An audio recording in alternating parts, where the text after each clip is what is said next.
How's it going, everyone? College Lefty, and in this video I have for you guys a ranked seasons game where I'm going to be making 99 overall signature series Cal Ripken's debut at shortstop.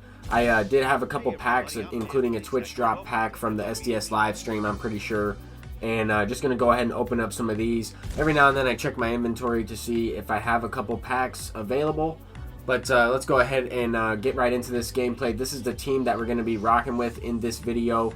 We do have Ichiro in center field, Ricky Henderson in left, Gwynn in right, George Brett at third, Cal at short, Roberto Alomar, Frank Thomas, and then put the creative player back at catcher. This is going to be the pitching staff. Definitely a lot of signature series cards and a good pitching staff in general. This opponent has an all 99 overall team and then 95 overall Adam Wainwright on the mound. So an all 99 batting lineup, which is pretty impressive. Might be the first time that I'm going up against an all 99 batting lineup, but let's go ahead and get into this gameplay. We do have 96 Greinke on the mound, one of my better pitchers. And this opponent also had a really good record. He was like 78 or 75 and like 22, something like that. So he had about 3 wins to every loss. There I was getting the first couple outs of this inning, have 2 outs, 7 pitches in, facing Willie Mays. Go with the curveball on a 1-0 count, and he hits it out to center field. Ichiro is camped under that one, and now I'm looking to try and get an early lead in this one. Facing this 95 overall Wainwright. I faced him a couple times now after he's been released. I feel like a lot of people will have this card in their rotation. I'll face him quite a bit. But there I was ripping a base hit with Tony Gwynn. I stole second base, and a single up the middle from Roberto Alomar is going to go ahead and score. Tony Gwynn, nice way to start this game off, up 1-0, nobody down in the inning, and we have Frank Thomas up. So I'm looking to be aggressive once again. I'm not going to go ahead and steal right away. I don't want him to think I'm going to steal every time, and I'm certainly not going to steal every time. But on a 3-2 count, that's a good situation to do a hit and run, base hit ball 4, and he bloops one in over the first baseman's head into shallow right field. Not really the best hit, but just as you get rewarded on something like that, you can square one up, line drive into a double play. And that's unfortunate, but it was right to the first baseman for an unassisted double play. Now making the debut at bat with Cal Ripken, looking to cash in another run here with 2 outs. And he shoots that one to the opposite field. Frank Thomas does snag that one for the 3rd out. But the opponent also has Cal Ripken Jr., and I faced him quite a bit. He definitely does some damage against me. On both offense and defense, he's hit a couple home runs against me, as well as made some diving plays, stolen a couple base hits away. But there he's beating out an infield hit. Not really anything I could do about that one, except for potentially leave it to go foul. I'm not sure if it was going to go foul. I didn't want to give up like an extra base hit on it. I figured I would try and get the last out of this inning, but the opponent does hit a home run there to take the lead. 2-1, definitely a good pitch. Too good of a pitch, even with a 1-2 count. Fastball inside to George Brett. He does have some power, and he sends that one out for a home run. There was a rare error from Cal Ripken. He got an error on that play. I think he could have probably made that play without diving. That's why they gave him an error. But Ricky Henderson is sending one into the gap a little bit early on an outside pitch, and that gets by Willie Mays out there in center field. That's going to be a triple.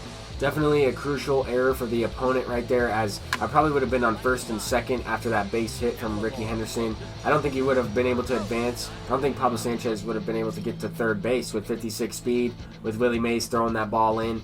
But I was able to capitalize and take advantage, hit that ball to 2nd base, and got the extra run in. So we go up 3-2 in this one. The opponent pinch hit Jason Giambi right there for his pitcher. So Adam Wainwright's day is done. And the following batter hits a no-doubt home run. Tony Gwynn on a hanging curveball from Greinke. That's going to tie the game up at 3. So back and forth a little bit through the first couple innings of this game. Definitely a good game so far.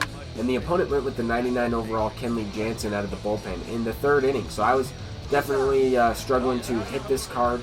He is an absolute beast. I recently did a debut with this guy as well. Definitely a solid relief pitcher option, if not the best one in the game. I haven't necessarily faced Gagne or even tried him out, but that would be the only card I would say that rivals Kenley Jansen at this point in time in terms of right-handed closing pitchers. And then Billy Wagner is by far the best lefty.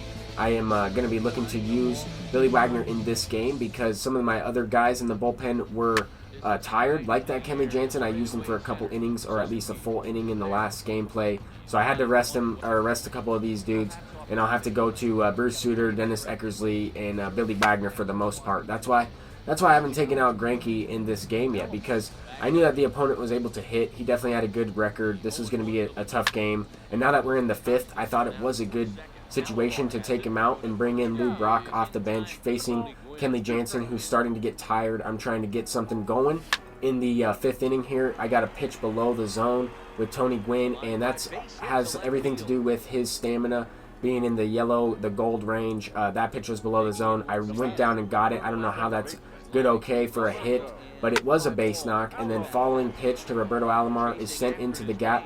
That's going to be extra bases and scores the run easily. So I don't know if I would have been able to get those same results on those hits with a fresh Kenley Jansen. I don't really think I would have been able to. But now that he's 31 pitches in, I'm trying to get a pitch over the middle of the plate. I took until 2 strikes in that situation. 0-2 count with Frank Thomas up. He hits one through the 6-hole there, just out of the reach of the shortstop, Cal Ripken, who definitely would have been able to make that play. But luckily that kind of broke the inning open a little bit. A couple runs and a couple base hits. That one was in off the plate as well with George Brett. Got the barrel of the bat to it. The opponent immediately went to Trevor Hoffman after that, and Cal Ripken is going to cash in a base hit up the middle to Willie Mays. That is going to cash in 1 run as George Brett moves up to 3rd there. 69 speed, just barely getting into 3rd. Brings up Pablo Sanchez with 1 out. I swung in a pitch low in the zone, and that's going to be a double play. Cal Ripken makes that play easily. Unfortunate, I wasn't able to get a couple more insurance runs there. I only had one out in the inning. And then I brought in Billy Wagner, got the first 2 outs. Willie Mays hits a solo shot on a pitch. I missed the location of that slider. I meant for it to be inside. I missed with the feedback, and I got lucky on this hit. I don't even know how this was a base hit from Ricky Henderson. He is going to be able to start this inning off with a knock, and that's why I like having some speed at the bottom of my lineup in Ricky Henderson and Ichiro, because when I turn the lineup over, I have a couple other guys with some good speed at the top of my lineup. I'm able to run the bases, be aggressive, and try to create some runs with the bottom half of the order, and try and get the pitcher spot turned over and everything like that. So kind of just some strategy that I go with there. But I brought in Bruce Sutter. I figured that this opponent would struggle with the speed differential in the splitter and the fastball. That's primarily what I threw to this guy. I wanted to throw primarily splitters, and then every now and then go with the fastball up in the zone to try and throw his timing off. I noticed at times, depending on who I had on the mound, he would be late on a couple of the fastballs, and I was late on a few fastballs. There, Frank Thomas is ripping one the other way, trying to extend it into an extra base hit, and he gets thrown out at second base. Really good relay in there from Tony Gwynn. Just got the ball in really quickly. And in this inning, the opponent did start to pick up that I was throwing fastballs up in the zone. He was early on that one. I figured I would go right back to the splitter. And that's why I really like this Bruce Sutter. He's definitely been a go-to card for me. Even in last year's game, he was really effective. And with the pitch speeds in last year's game, it makes sense why he's effective. And in this year's game, the splitter is still really nice, especially with good control, good break on it. There I was getting a ground ball from Tony Gwynn. I was unable to get the lead runner in that situation, but that's okay, because at this late in the game, top of the 8th inning, the only guy that really matters is the guy at the plate, because that run on second will only cut the deficit in half. I'm not too worried about him. I'm just looking to not give up a home run. And there was a pitch over the middle of the plate. He definitely could have smoked that one out, and luckily he got a little bit on top of it, hit a hard ground ball to Roberto Alomar. And I also did the same. I lined out with Roberto Alomar earlier in the game on a good pitch. I was just lucky to have that go in my favor. But Cal Ripken Jr. definitely having a nice debut. Had an RBI single earlier, then now he's ripping an extra base hit. Able to advance to 3rd on a wild pitch. And I ended up striking out with my creative player. Just a horrible at-bat. And now we have 1 out. I'm looking to cash in this run.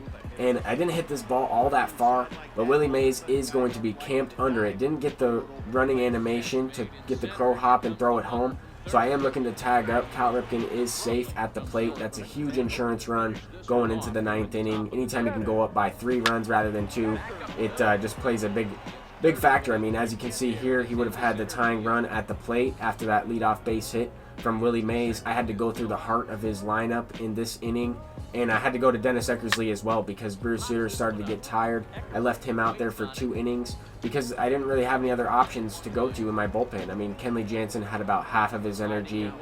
Britton was going to be an option, but I felt like if I went to Zach Britton in this situation facing Willie McCovey, then he had Willie McCovey in left field. He's just going to go to a guy off of his bench. So I figured I'll just face him right there, go with the sinker low and away. gets an infield base hit. But to end the game, I don't really know what he was thinking. An 0-2 count with Ripken up, game tying run at the plate. I mean, he hits a home run, the game's tied. I got to try and walk it off. But he tries to do a double steal. I struck out Cal Ripken with a fastball up in the zone from Dennis Eckersley. Threw his runner out at third base. What a crazy way to end that one.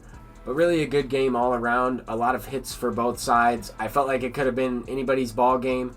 And a couple big hits really decided that one, and a couple clutch at-bats. But thank you guys for watching this video. If you enjoyed Cal Ripken's debut, please leave a thumbs up and subscribe if you are new. I'm College Lefty, and I'll see you guys in the next one. Peace out.